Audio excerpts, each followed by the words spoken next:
Hey there, this is my first ever template review. I've built Squarespace templates, I've built lots of Squarespace websites, and so I wanted to take a few minutes to kick the tires on a template by another designer, Elise. She makes some good stuff. And in particular, I wanted to look at this one she made called Legal Edge.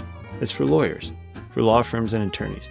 So this is the page on her website. Ooh, I like that little pin effect of the text block there while you get the long scroll. Elise has some SEO experience. I like this little GIF she's got. Her little, I guess it's a video actually, of her kind of tweaking some of the styles quick to show you how easy it is to modify. She's got a launch course that comes with it. Although if you are a Squarespace designer like me, you might not need that. You just need the template. Maybe you're working on a site for a client, a lawyer, a law firm, and you want to get it off to a quick, solid start.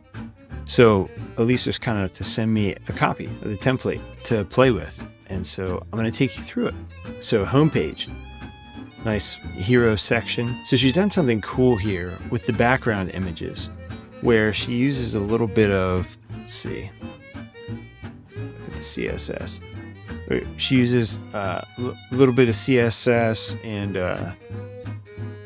also some JavaScript to fix the background image. This sort of pins the image and you scroll past it while it's pinned, which gives for this nice effect. You could even do something fun where, if you want, it does this for any background image. So if you had, say, multiple sections with the same background image, let me find that same image that was on the homepage. There it is, filing that thing. Okay. So look, there it is in the first section, and you scroll past it, and this is something different, and then there it is again. I don't know.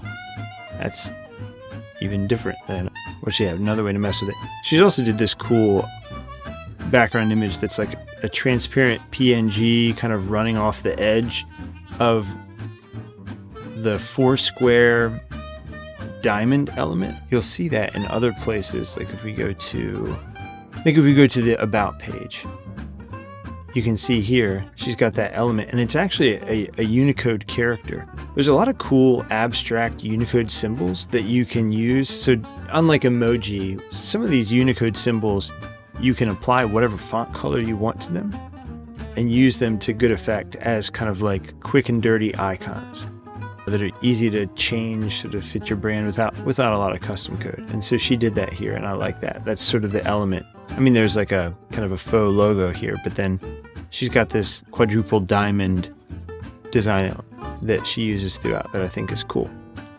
Back to the homepage, quick tour of the homepage.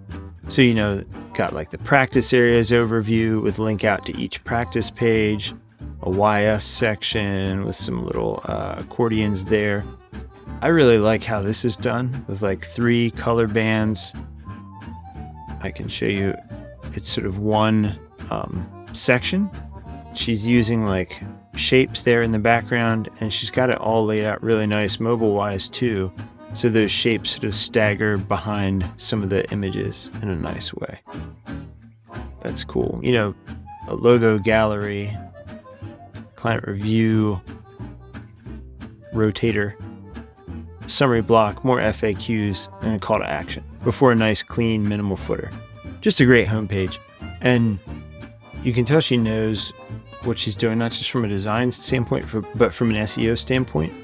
And what I mean is these pages, not only do they look good, they've got a lot of content in them. And one thing I've noticed as a template seller is some folks tend to buy your template. Let me turn on SEO space and scan this page. A lot of folks will basically just replace your content with theirs. And so the way you structure your site can help or hurt them in terms of SEO. And what she's done with headings, with the amount of text that she's done, obviously SEO Space is going to ding it for some of this stuff because it's not optimized for anything yet. I'm sure she covers that in her course.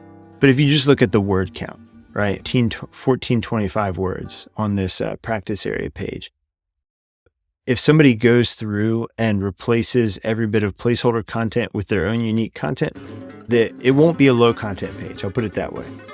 There's obviously more to SEO than that, but the way she set up this template sets you up for success. I also like the balance of like real copy and the lorem ipsum placeholder. If you do too much lorem ipsum, it makes it hard for people to even kind of imagine it. Okay, what is this? What is this for? What could it be like?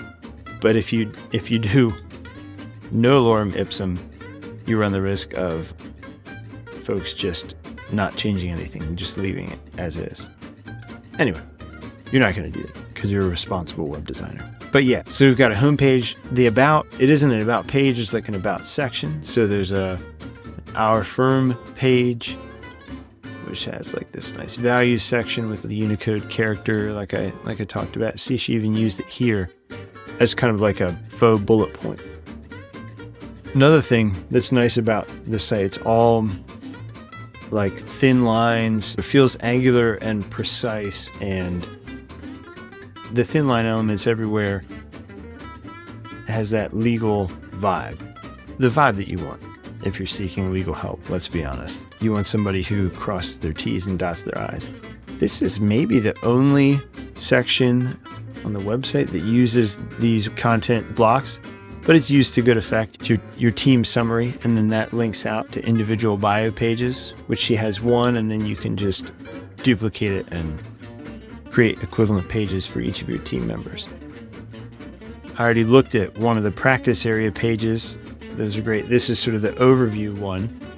Again, she's got a place for like this long list. You see there, she's using that Unicode character again, which is nice.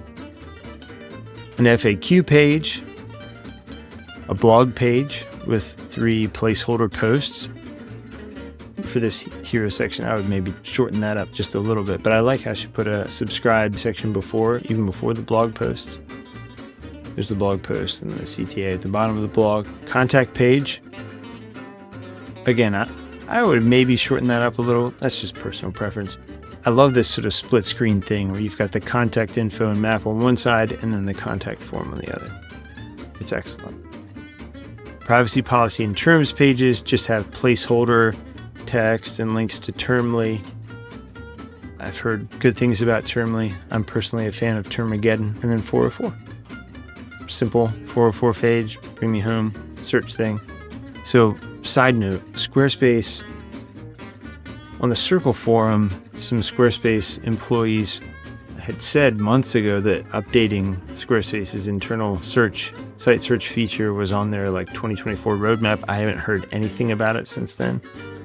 In the meantime, a search plugin named Monocle has launched that I really like, and I made a video about it and how to use it and modify the header icon and stuff. You can go chase that video down if you want. But bottom line, man, this is a sweet theme. I wouldn't hesitate to use it as a starting point for my next legal client. I'll put a link to it in the video description. And you should check out Elise's whole website and template shop. She's got some great stuff. Just strong, clean design. Clearly knows what she's doing SEO wise. Yeah, check it out.